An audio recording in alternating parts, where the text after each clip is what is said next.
সবার ফিকির একটাই, কামাই রোজগার করে কি টাকা পয়সা কিছু উপার্জন করে, সবাই মিলে এটার বুদ্ধি, বাবা কিছু করো, দেশে থেকে কাম করো, নাই তো বিদেশ যাও, পয়সা রোজগার। যখন দেখে পয়সা রোজগার করতেছে, এবার তার চরিত্র আছে না নাই এটার আর দেখার দরকার। টাকা রোজগার করতেছে খালাস, এবার নামাজ পড়লে পড়ুক, না পড়লে না পড়ুক, হালাল উপার্জন করুক আর হারাম করুক, কোনো বাস বিচার নেই। টাকা দিচ্ছে আমাকে, বাপে আরামসে বাড়ি করতেছে, জমি কিনতেছে, বিল্ডিং বানাইতেছে, আপেল খাইতেছে, মালটা খাইতেছে, মাছ গোশত কিনে খাইতেছে। জিজ্ঞাসা করার প্রয়োজনও বোধ করে না যে বাবা তুমি যে ইউরোপের এই টাকাগুলো কামাইতেছো লাখ লাখ, কেমনে?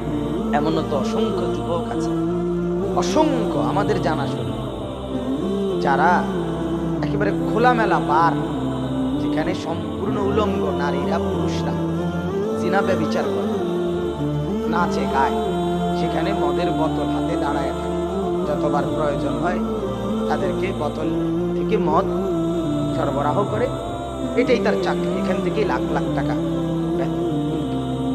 এখন আপনার কাছে কি মনে হয় টাকা, এটা দেখার কি কোনো প্রয়োজন ছিল না? নাকি শুধু টাকা হলেই?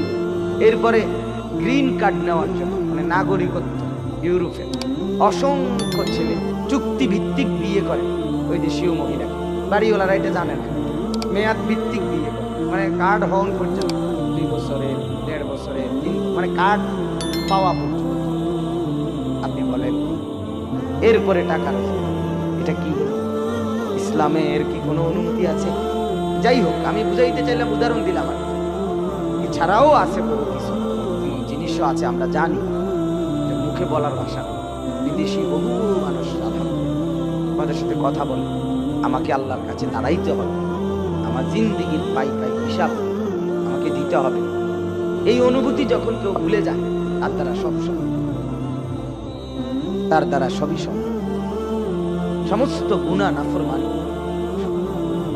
হাদিসে আছে, নবীজি বলছেন, যে ব্যক্তি নেশাগ্রস্ত হয়, মানে শারিবাল খাম, যে মদ খায়, গাঁজা খায়, ফেন্সিডিল, ইয়াবা, মানে মাদকাসক্ত, নবীজি বলেন সে আপন খালা ফুফি এমন ঘনিষ্ঠ আত্মীয় তাদের সাথেও জিনা করতে উৎসাহ বোধ করে।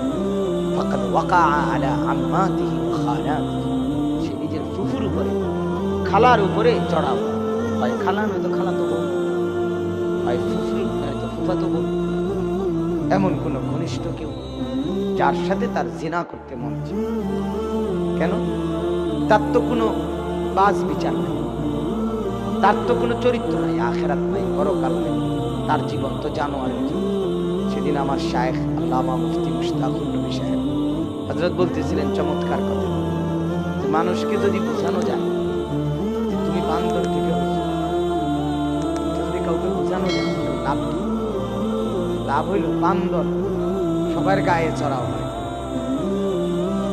বুঝেন না? বান্দর সবার, যে কোনো কারো গায়ে বান্দর কি উঠতে চায়, তার মানে তখন এই মানুষটা এমন জানোয়ার হবে, আপন ঘরের আপন জনের উপরেও জিনার ব্যভিচারের জন্য চড়াও হইতে লজ্জা বোধ করে।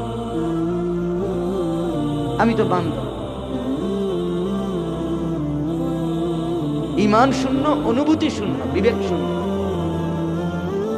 বিবেক শূন্য।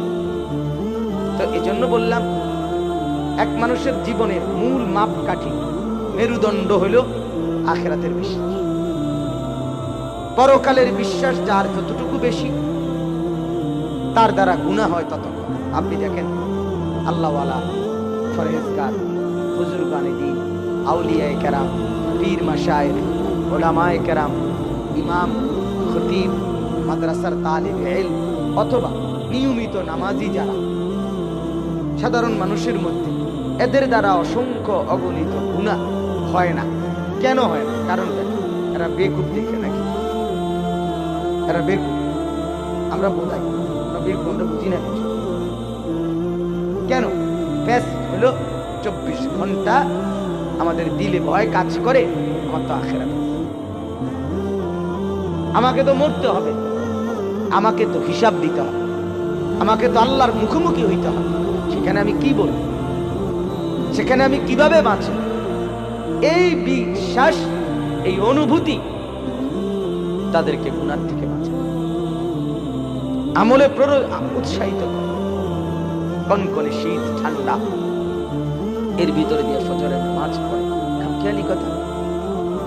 ঠান্ডা কুয়াশার ভিতরে হাড় কাঁপানো শীত, সেখানে তারা বছরের পর বছর আলেমরা, আউলিয়ারা, বুজুর্গরা, নিয়মিত নামাজি, কত মুরব্বী চাচা,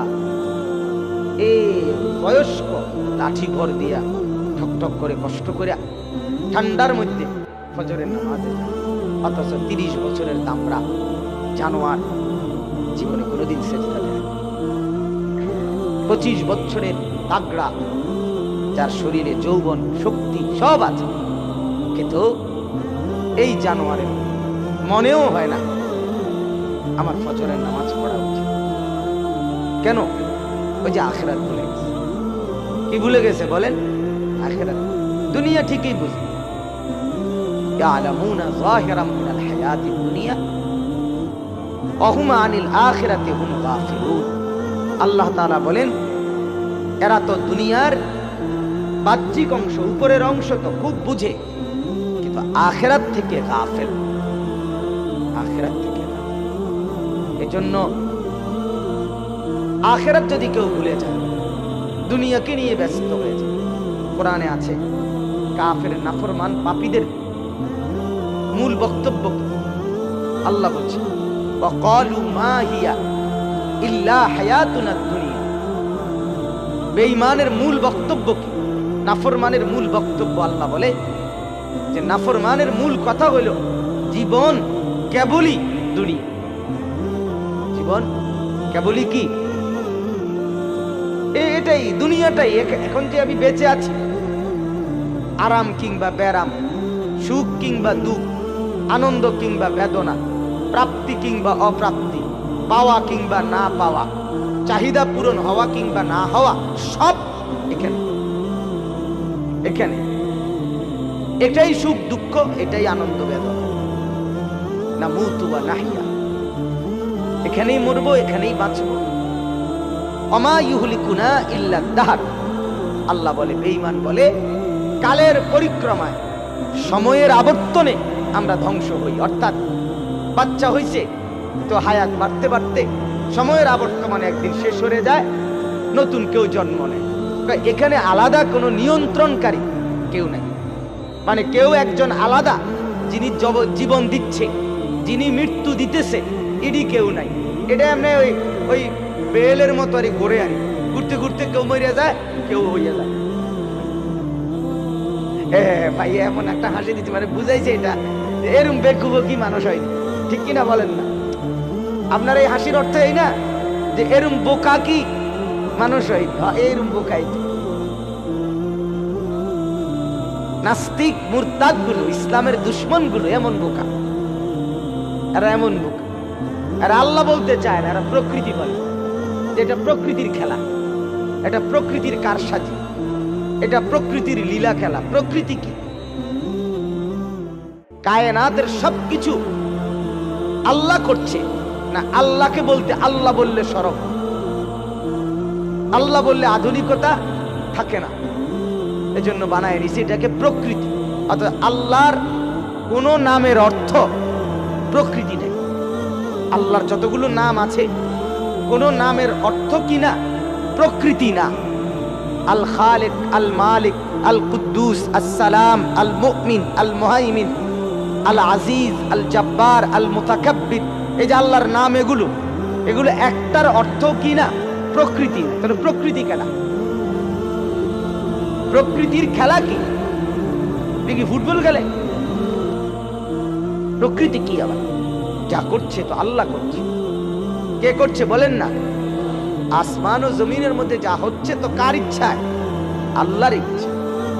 আল্লাহ করছেন, আল্লাহ করছেন। লাহু মা ফিস সামাওয়াতি ওয়া মা ফিল আরদ।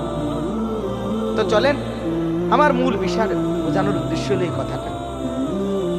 আপনার ছেলে, আপনারাই যে কয়জন আছেন আপনারাই বোঝেন, আপনার ছেলে যদি মানুষ হইতে হয়, সৎ হইতে হয়, চরিত্রবান হইতে হয়, ভালো বলতে হয়। আল্লাহর কসম, আপনি আখিরাত, পরকাল, কোরআন, পরকালীন বিশ্বাস তার দিলে যদি না জমাইতে পারেন, ছোট্টবেলা থেকে তৈরি করে দিতে না পারেন, অন্য কোনো